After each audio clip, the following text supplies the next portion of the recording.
Good afternoon, everyone. Thank you for joining us today. Before we begin, I want to acknowledge Meyer and Rini Luskin, who are with us today and who made this event possible. Meyer and Rini established the Luskin Lecture for Thought Leadership at UCLA's College of Letters and Science in 2011. They've been great friends of UCLA for decades. We're deeply appreciative that their generosity allows us to bring you this program. The Luskin Lecture is one of UCLA's most exciting new traditions. It provides a public stage for those of us in academia to engage in dialogue with some of the most important leaders in government and business. The Luskin Lecture exemplifies what universities do well: bring people together to think, discuss, debate, and help us advance knowledge to improve society.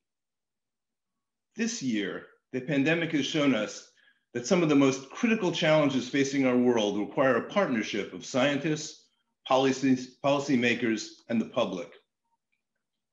It's fitting that today's speaker is Dr. France Córdova, an esteemed scientist who's been a leader in both the academic and policy realms. Most recently, she served as the 14th director of the National Science Foundation. Dr. Córdova has also strong connections to California, to Los Angeles, and the University of California. She spent time as the Vice Chancellor for Research at UC Santa Barbara and as Chancellor at UC Riverside. Thank you again to Meyer and Rini Luskin for supporting this event, and to Dr. Córdova for joining us and sharing her insights. Now, to formally introduce Dr. Córdova, I'd like to turn the program over to our Dean of Humanities and Senior Dean of the College, David Schaberg. Thank you. Thank you very much, Chancellor Block, for your warm message of introduction. I echo the Chancellor's sentiments toward Meyer and Renee Luskin for having made possible the Luskin Lectures in Thought Leadership. Their generosity is what has allowed us to run this series over the past several years and to welcome Dr. Córdova today. I'm delighted to have this opportunity to introduce Córdova to the group of people attending today's lecture. Dr. Córdova was most recently, as Chancellor Block has mentioned, serving as the director of the National Science Foundation. And indeed, she joins us today to discuss the impact of science policy. Prior to her position as head of the NSF, Dr. Córdova held a number of other leadership positions, and she's also internationally a renowned astrophysicist. As Dean of Humanities, I cannot help but note that Dr. Córdova began her academic career with a bachelor's degree in English from Stanford University. She then went on to earn her PhD in physics. I always like to hold out hope that the fundamental humanistic education that people get does help them in any area of endeavor. And I'm so happy to see that an English major has been represented in the NSF. During her career as a scientist, Dr. Córdova specialized in multispectral research on X-ray and gamma-ray sources and in developing spaceborne instrumentation. Among the many leadership roles she held, she marked the path of the first woman in these roles, both as the first woman to be appointed chief scientist for NASA and as the first woman to be appointed president of Purdue University. Dr. Córdova also has a deep understanding of the University of California system, having served both as Chancellor of UC Riverside and as Vice Chancellor for Research at UC Santa Barbara. She has also served as Chair of the Board of Regents for the Smithsonian Institution, and she has served on the Board of Trustees of May Clinic. I am honored and delighted to welcome to UCLA Dr. France Córdova. Thank you.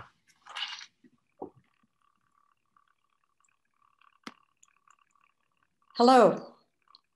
Thank you very much, Dean Schaberg, and thank you, Chancellor Block, for welcoming me to UCLA to give this lecture virtually. And hello to those watching. First, before I begin my formal remarks, I want to say how thrilled I am that Professor Andrea Ghez has won the Nobel Prize for Physics. The pursuit of truth is the noblest of goals, and Andrea has been doing that since she was a student. Like Madame Curie before her, through application of new ideas and new technologies, and with inspired optimism, she has unveiled the workings of something both powerful and mysterious, the giant black hole at the center of our galaxy. And she has so much more to do. I wish her and her scientific colleagues continual discoveries as they advance the tools and science needed to probe the shrouded center of the Milky Way. Second, I want to thank Meyer and Rini Luskin for endowing this lecture series on thought leadership and say how honored I am to be a speaker. I believe I'm the first scientist to speak in this series. And third, I'd like to acknowledge Walt Whitman, who wrote the poem that sparked the title of my talk. In his poem titled, "When I Heard the Learned Astronomer," he listens to a lecture by an astronomer and in the middle of the talk, retires to the outdoors to, quote, look up in perfect silence at the stars. Now, I ask that not all of you do that presently. Science is vital to our daily lives, to our economy, to our health, to our security, and most importantly, to our spiritual well-being, our sense of place in the universe. I believe that good science is enabled by good science policy. So that's what I'm going to talk about today, the importance of science policy as an enabler of scientists and science. I have some stories, some personal stories to share with you based on my experience. In my travels to telescopes all over the planet, I've marveled at Nini birds in Hawaii, kangaroos in Australia, and springbok in South Africa. Venturing less far, that is to the quarters of power in these United States, I've met prides of lions and streaks of tigers, and fortunately, helpful giants. All of these will figure into my stories. Students often say to me, I want to make an impact on society, address inequities, and halt the bad stuff that I see happening. How can I be an agent of change? They sense that public policy is one route to change.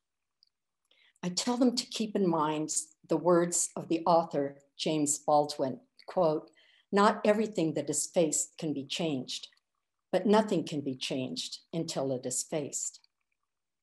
And so let me take you into my world of the past 3 decades and how I got there.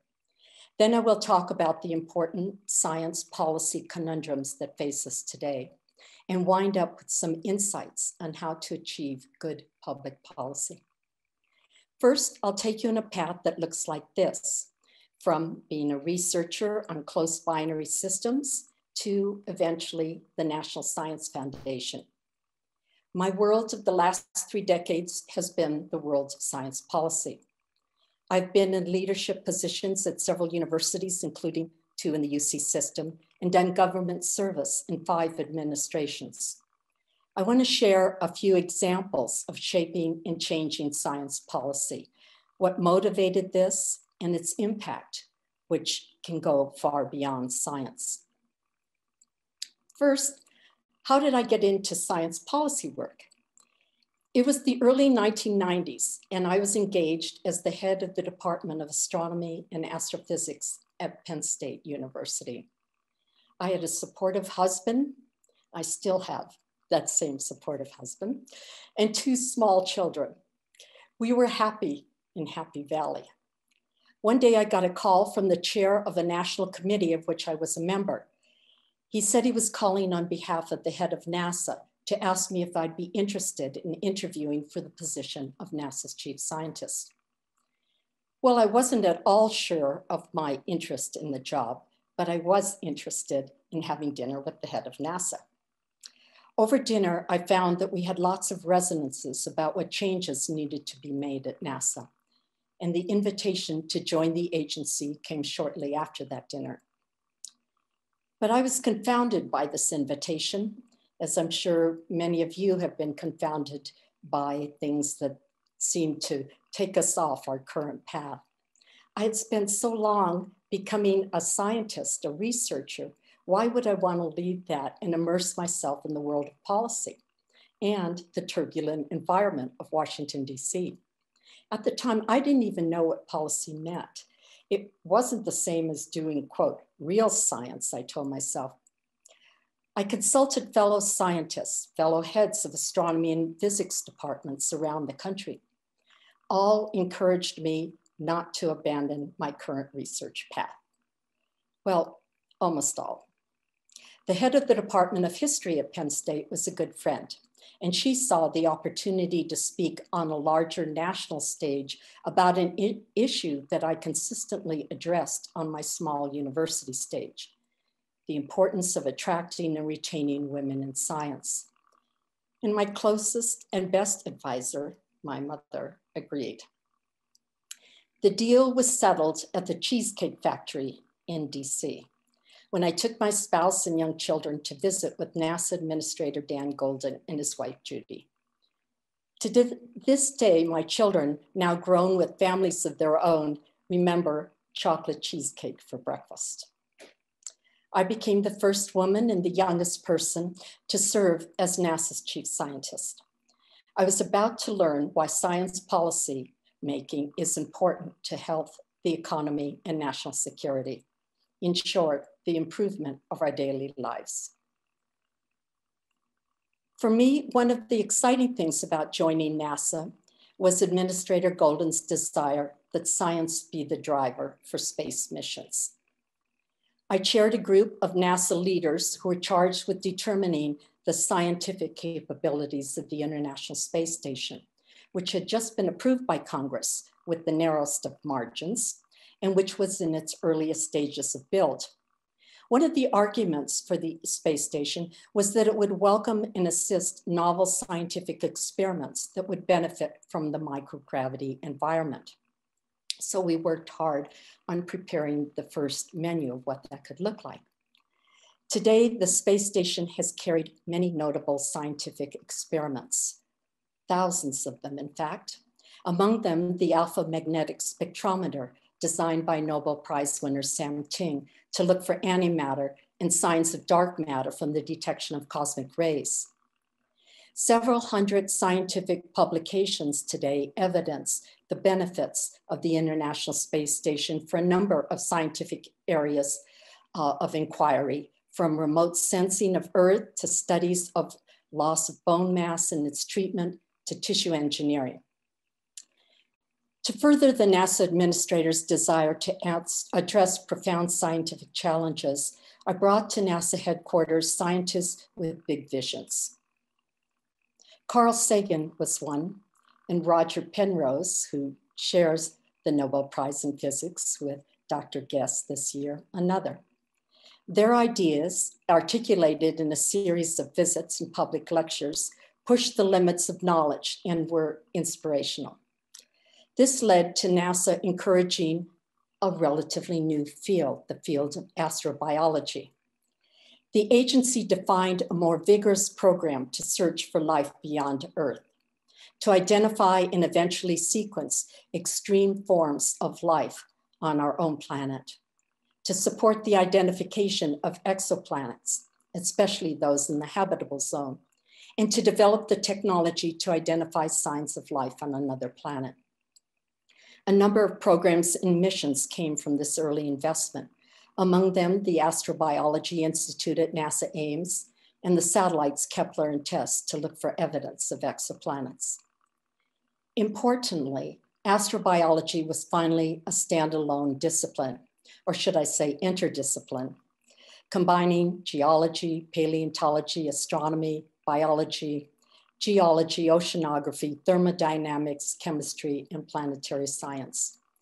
In fact, I carried that enthusiasm for astrobiology with me when I went to UCR, and that was the class I taught to freshmen, was on life beyond Earth. Together with colleagues at other agencies, I tackled other important science policies through the National Science and Technology Council, the interagency policy arm of the White House's Office of Science and Technology Policy. One was formulating a federal definition of research misconduct.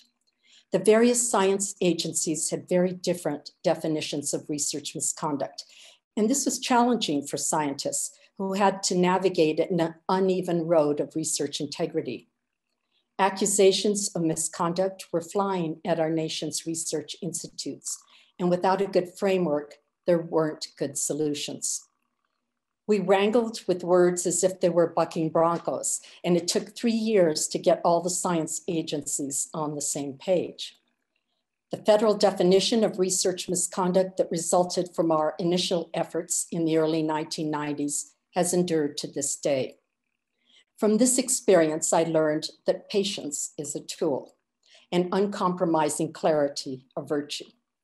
I also learned to chair a diverse group of people representing agencies with different missions. With this introduction to the world of science policy, I left NASA to join UC Santa Barbara as Vice Chancellor for Research. Well, just look at that picture. Wouldn't you be attracted to leave Washington, DC to be there? More importantly, my family was there and they had a great physics department, and the opportunity to be a Vice Chancellor for Research was one I couldn't resist. I was committed to encouraging faculty to work together on novel research projects across disciplines. That's partly a reflection of my own background in the humanities, social sciences, and physical sciences. I wanted to see more of the innovation that comes from working on the boundaries between disciplines. I requested and received a dowry from Chancellor Henry Yang to start an internal funding program called Research Across the Disciplines. You have to understand, at the time, which is 1996, the word interdisciplinary was not common in the academic vernacular. The program turned out to be extremely successful. Some very creative work was done. Most of the projects, funded for small amounts like 50K, 75K, were able to demonstrate sufficient proof of concept that they went on to be funded by federal agencies and foundations for millions of dollars. I didn't know it at the time, but it was a step towards my eventual position as director of NSF, where investment in high-risk, high-reward projects produced groundbreaking scientific discoveries, and interdisciplinary would morph into convergence. But more about that later. I left UCSB to become chancellor at UC Riverside. At first, I thought that the main goal should be to get the campus into the AAU because, well, that's what all institutions wanted. But as I got to know the inland empire of Riverside, San Bernardino better, it became clear that what this region of 4 million people needed was a public medical school. The region's lack of general medical practitioners was great.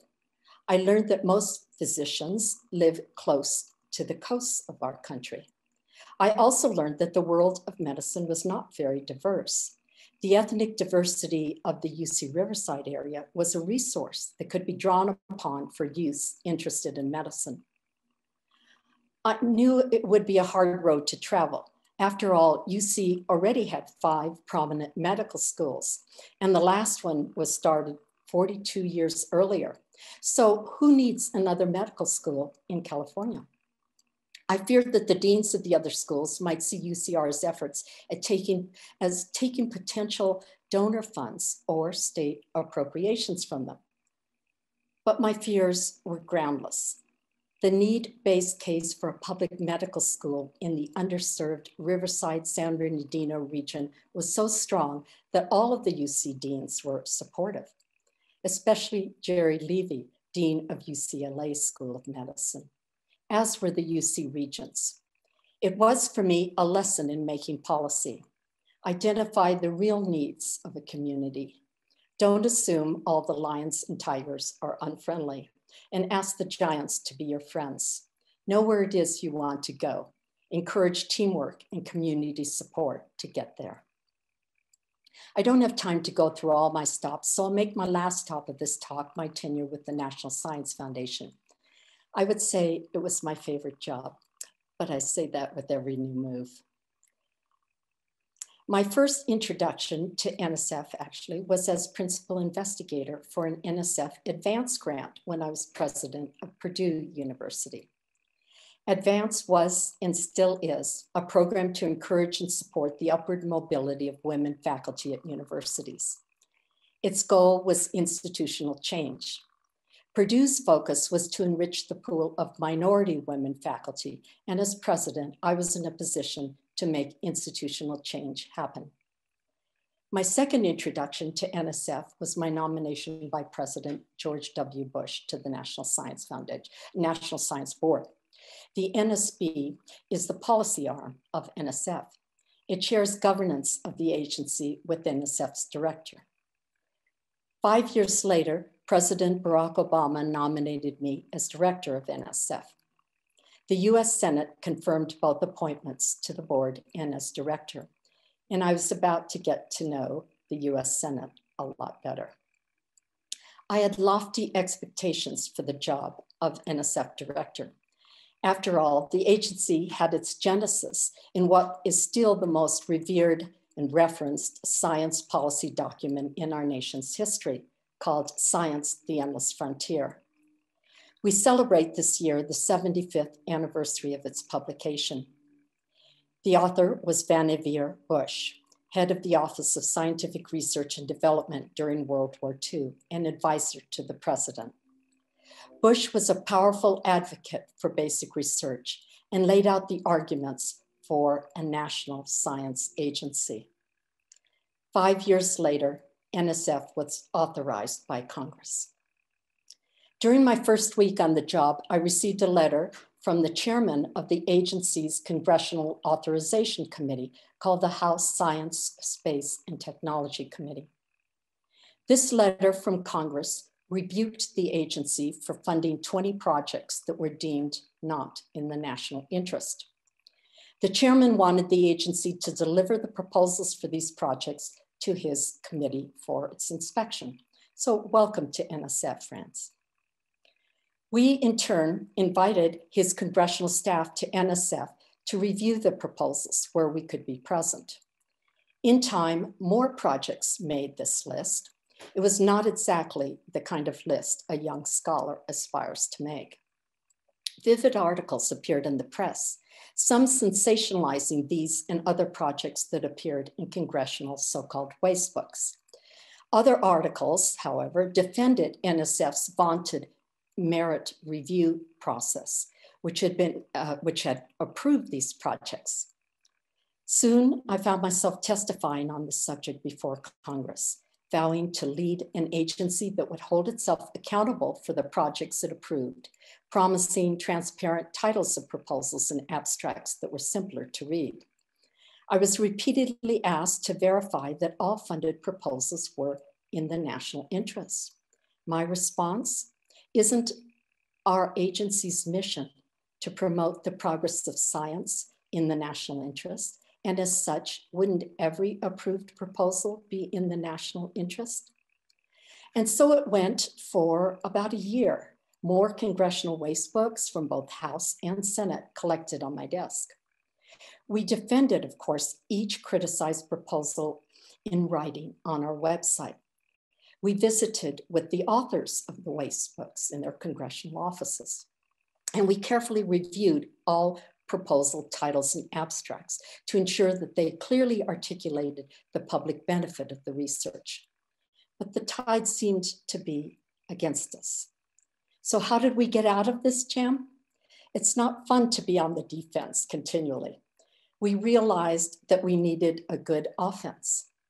Within 6 months to a year, we employed 3 offensive strategies. First, we tamed the lions by accompanying them on trips to sites where NSF science is done, like the South Pole and Antarctica and Greenland's summit. Getting to know and talk with people who think differently is best done on neutral ground and with plenty of time for fellowship.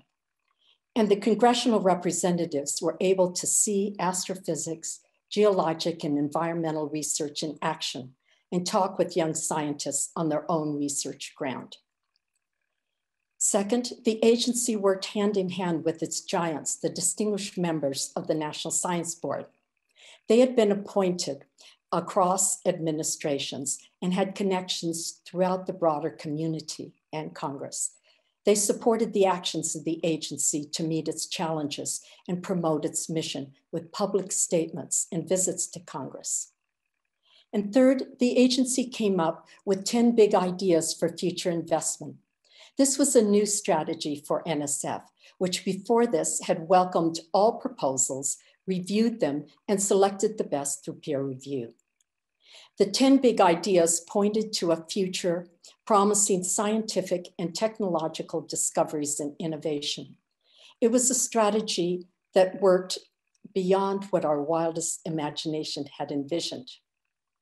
Other nations, including China, European nations, wanted to participate in the big ideas, and some sought our advice on promoting big ideas of their own, ones that pointed to their futures. The new administration in our country resonated with several of our big ideas, such as quantum research, artificial intelligence, big data, making them its industries of the future. The national academies and leading universities, which had promoted a convergent approach in science, extolled our convergence big idea. Scientists and engineers met, opening more opportunity for mid-scale research instrumentation with great enthusiasm and scores of proposals totaling something like $5 billion immediately. Our multi-messenger astrophysics big idea was reinforced with several breakthroughs, including the first detection of gravitational waves on Earth and Nobel Prizes for those who made it happen. These discoveries would have happened anyway, but the big ideas gave them an organizing principle and a framework for future investment. Congress was enthusiastic about funding the big ideas, and our budget increased over the next few years. The tide turned. The Wastebook stopped publication. The energy was now on the future. Everyone was asking what investments need to be made to continue to position the US as a global leader. And NSF was ready to help lead the way.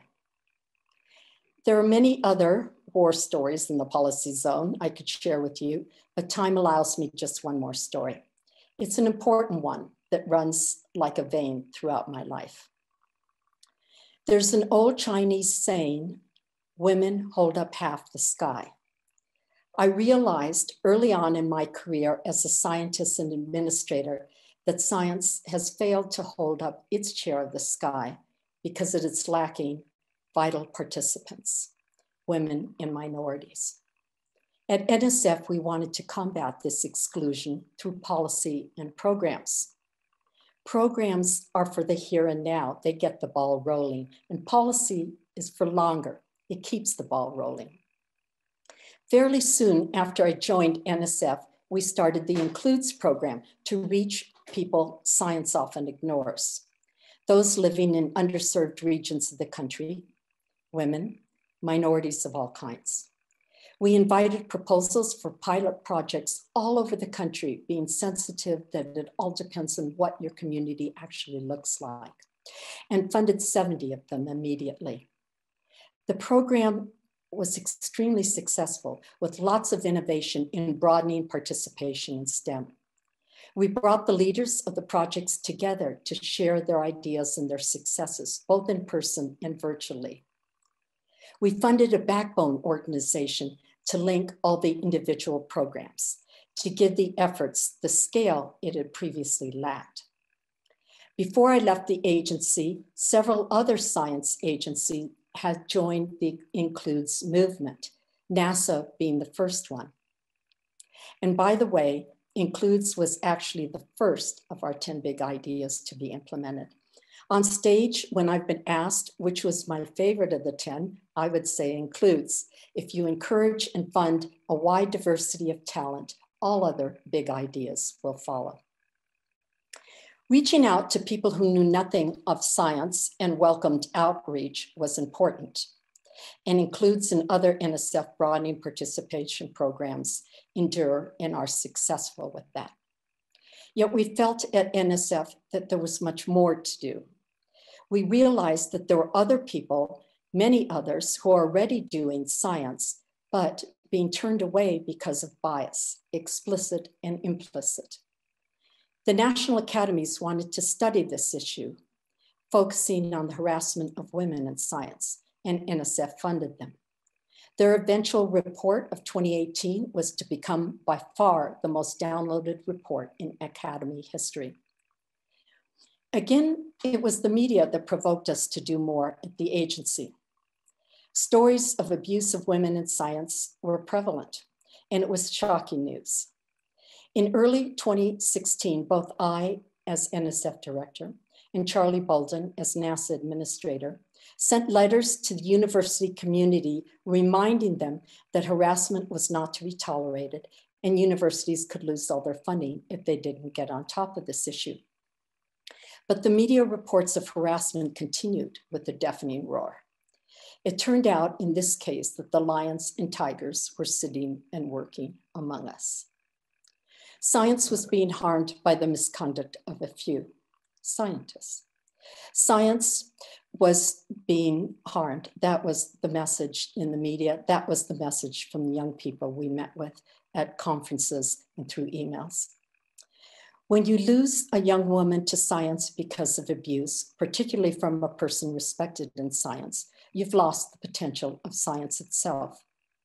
Imagine if any of our current female Nobel Prize winners had given up because of harassment from those in their own workspace.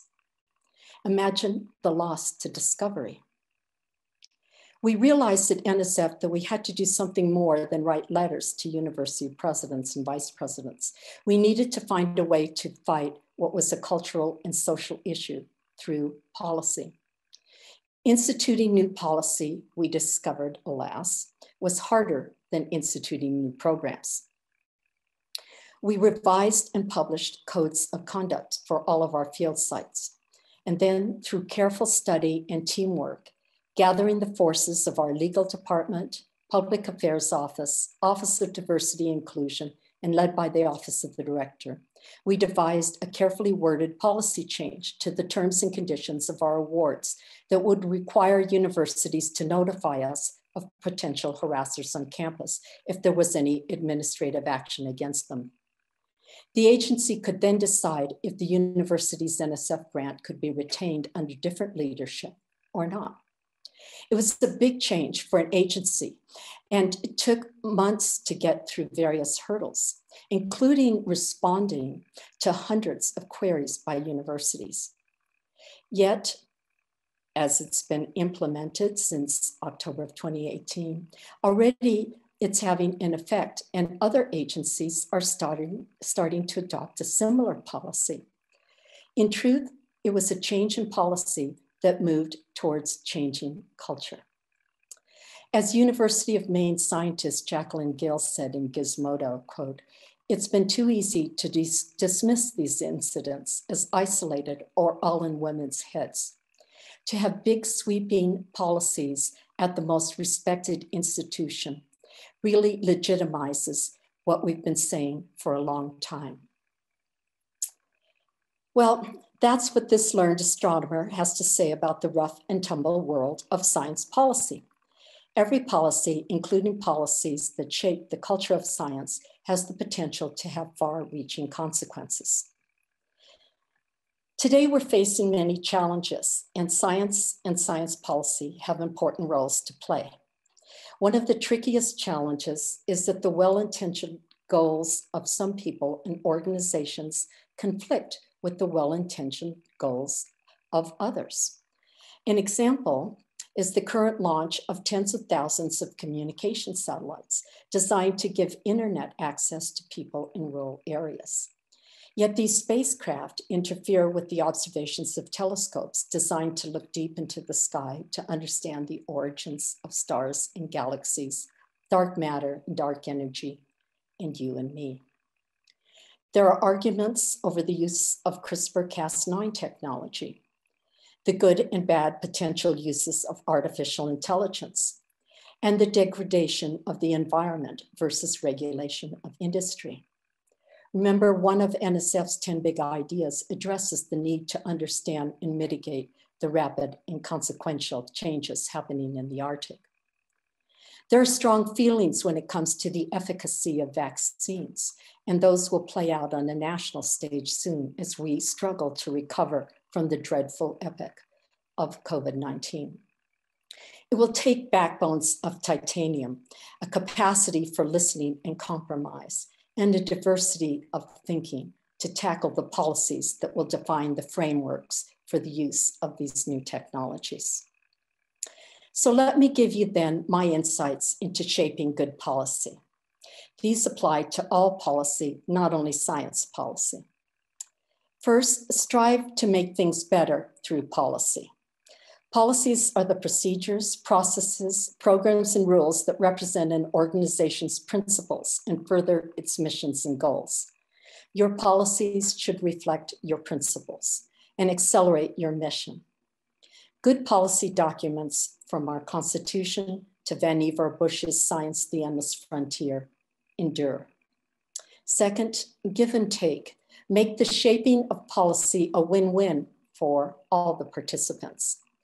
We need to get back to the fine art of debate. We have to be able to listen to objections about draft policies and fix them. We need to have a spirit of compromise. Our country was reared from its inception on thoughtful policy, debated for years before its constitution was finalized and ratified.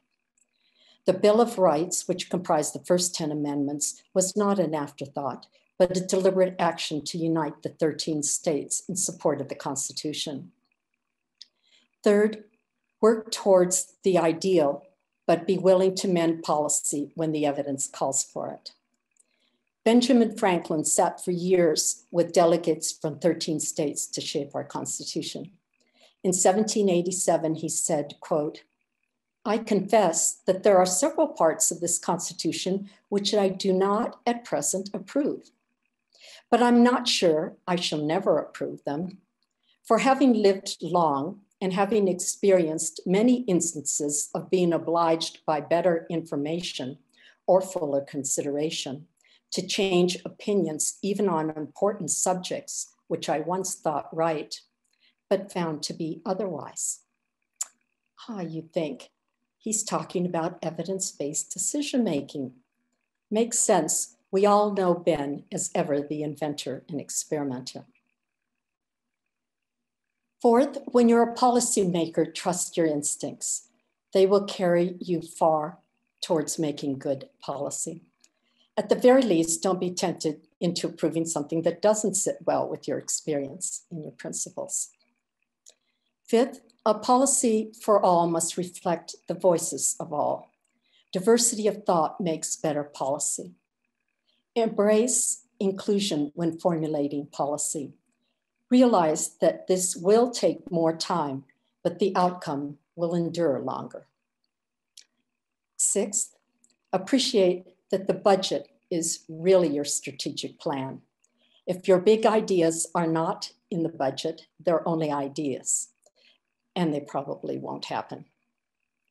And seventh, what's in your toolbox? Have you ever had a repairman come to your house and in the middle of a mess say that he forgot an important tool and has to leave to get it?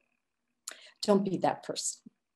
I've mentioned the importance of patience as a tool and having both a strong defense and a strategic offense. I've mentioned the need for friends, including some giants, as part of your team. So that's it. My take on shaping policy and my experience in the world of science policy. It's a long way from the Cheesecake Factory where I had my first bite at policy. I had crossed the great river that would separate scientific research from science policy when I went from being a research scientist to being a policy wonk. I learned to build bridges to connect them. And I've had a great time. Thank you.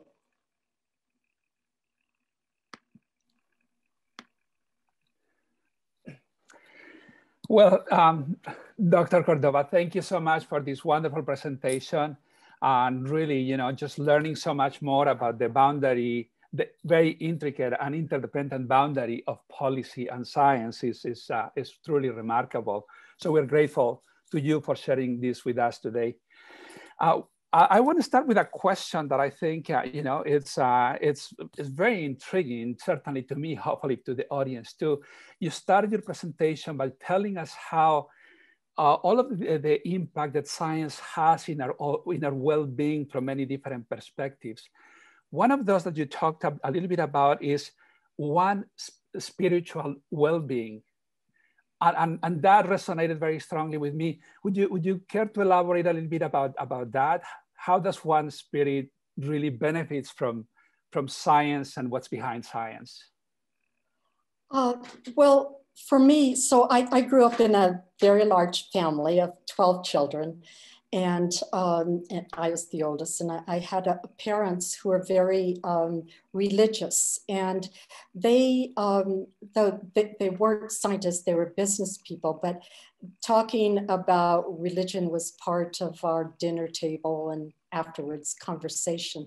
And I think my mother, in a different lifetime and with different background and access to science, would have been a cosmologist. And she fascinated some of the scientific friends that I eventually brought around when I was older and in school and afterwards. And she would ask them the most probing questions about the origin, evolution of the universe. And it always made me think that part of at least for me, the reason I went into science was to understand and to know more about our cosmos and how it came to be and where it's headed. And those to me are all part of my well-being, the things that I enjoy about being a human. And I think everybody is inspired by something that is beyond themselves in their everyday activity. And I think science has a lot of potential for giving that to people, because you learn more deeply about what is true, and there's an incredible beauty to that understanding, and that's very satisfying. So that's what I mean about spiritual well-being. Wonderful, thank you very much. I have a question from a student, from Sophia Newton, and her question reads, how has being a woman in STEM and in government shaped your experience? Were there any times where you just wanted to give up? And how did you push through and stand your ground? Do you have any advice for women in STEM? Yes. So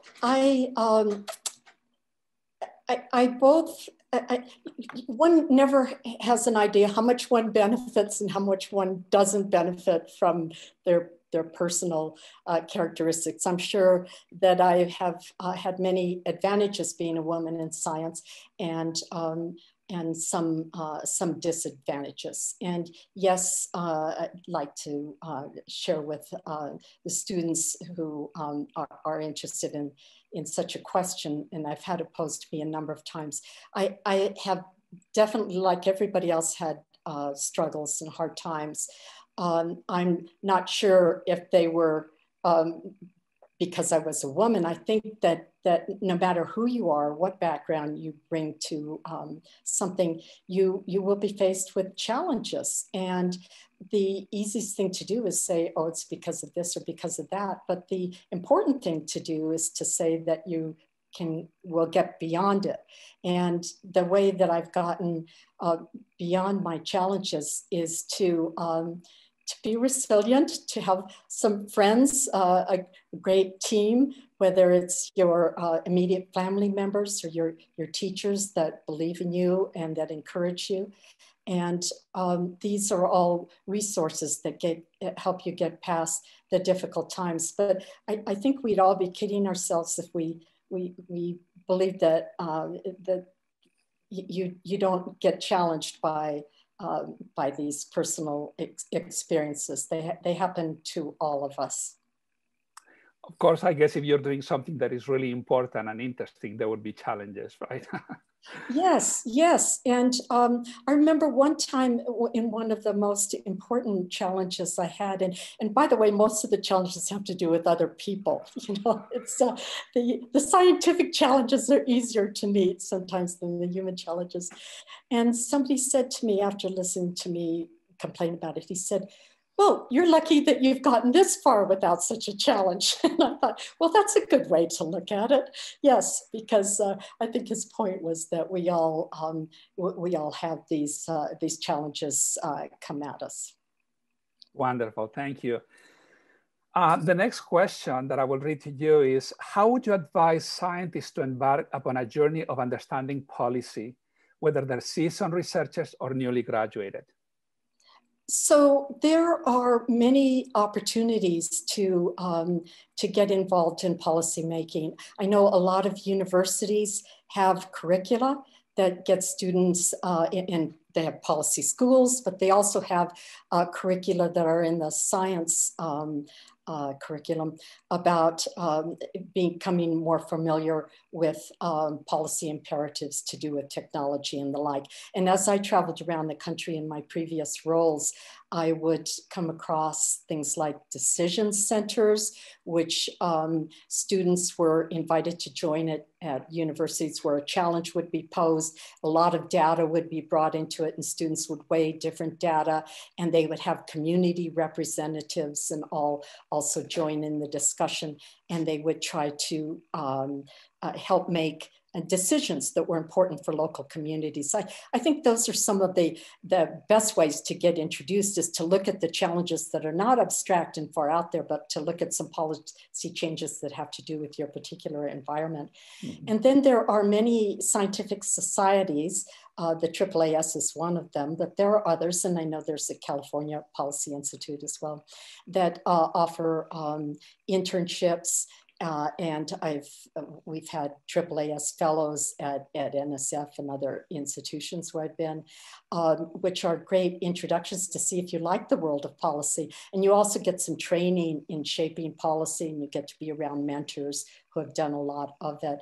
And so I would say that I have seen a resurgence of interest in policy making at our nation's universities, colleges, and scientific societies, and lots of students are interested in them. And I think just as you would take an internship with industry or internship in the government, it's if you're interested in it, that look for those opportunities and talk with your faculty about where those might be. Thank you. So a question that I think is very related and probably pushes a little bit the boundary in a way, or explores pushing a boundary.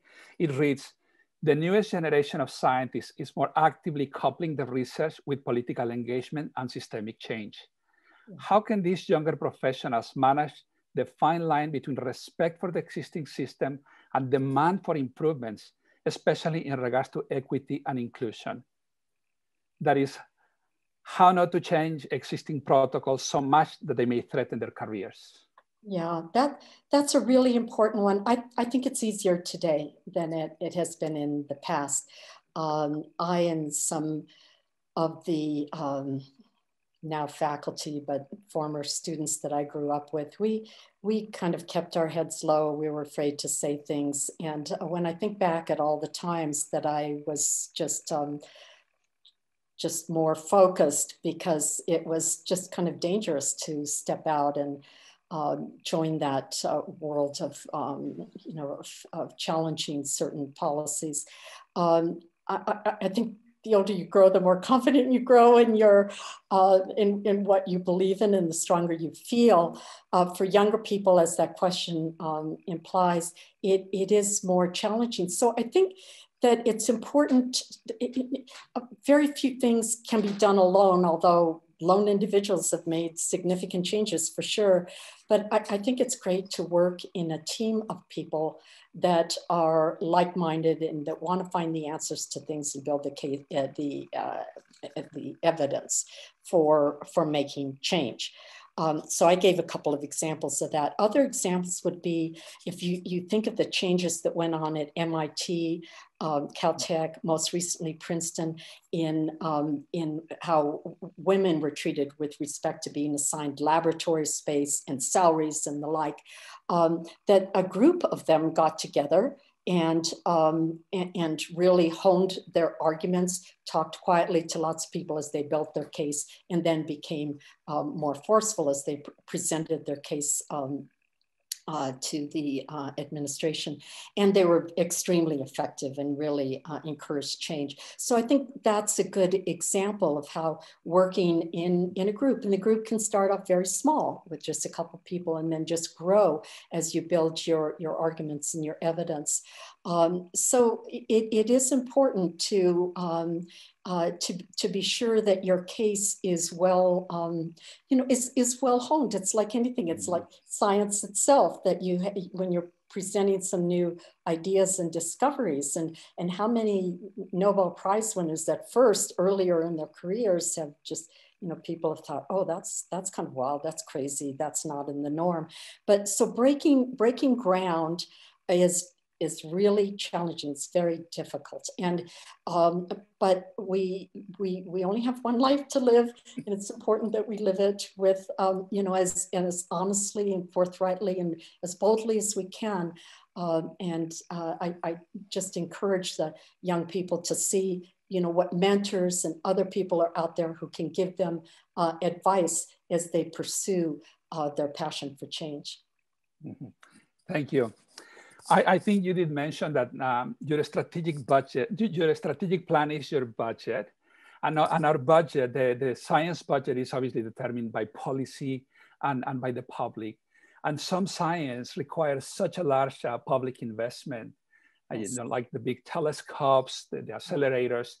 Right. So the question that I'm reading is, so what can scientists and educated people can do to bring that sense to society, to make those investments that are necessary for science to move and progress? Yeah, well, that's a really, really important one. We have some outstanding examples of where it took a very long time to do that. I just gave one of those in passing, which was the laser interferometer gravitational wave observatory, which really took 40 years to come into culmination. And it had some very, very rough times. It was almost canceled a few times by Congress and by the science community itself. I can think of a number of examples of where the science community has been afraid of things that cost a lot of money, like this the collider in Texas a long time ago, and really voted with their arguments against it. So these things are challenges that are high risk, incredibly high reward, are just that's why when they're a success, they are so groundbreaking, is that they literally shake, in LIGO's case, the whole world.